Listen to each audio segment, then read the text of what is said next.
বিশ্বের বৃহৎ পরাশক্তিগুলো যখন কার্বন নির্গমন কমাতে গিয়ে হিমশিম খাচ্ছে, তখন একটি ক্ষুদ্র রাষ্ট্র নিজেদের উৎপাদিত কার্বনের চেয়ে বেশি কার্বন প্রকৃতি থেকে শুষে নিচ্ছে। বিশেষজ্ঞরা একসময় যা অসম্ভব বলে মনে করতেন, এই হিমালয় কন্যা তা বাস্তব করে দেখিয়েছে। শুধুমাত্র শিল্পভিত্তিক মুনাফার বদলে সামষ্টিক সুখকে অগ্রাধিকার দিয়ে তারা সম্পূর্ণ ভূখণ্ডকে বিশ্বের সবচেয়ে কার্যকর বায়ু বিশুদ্ধকরণ যন্ত্রে পরিণত করেছে। এ দেশটির নাম ভুটান।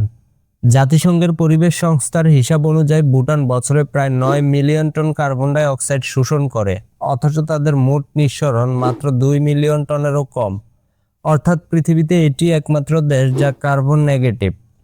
কিন্তু প্রশ্ন হচ্ছে, কিভাবে একটি ছোট পাহাড়ি রাষ্ট্র এমন একটি পরিবেশগত কৃতিত্ব অর্জন করলো যা বিশ্বের বৃহৎ পরাশক্তিগুলোর কাছে প্রায় অসম্ভব। দেশিপিডিয়ার আজকের ভিডিওতে আমরা আলোচনা করব ক্ষুদ্র দেশ ভুটান কিভাবে পৃথিবীর একমাত্র কার্বন নেগেটিভ দেশে পরিণত হলো। আর দেশিপিডিয়া চ্যানেলে আপনি নতুন হয়ে থাকলে অনুরোধ করব চ্যানেলটি সাবস্ক্রাইব করে পাশে থাকা বেল আইকনটিতে ক্লিক করার জন্য।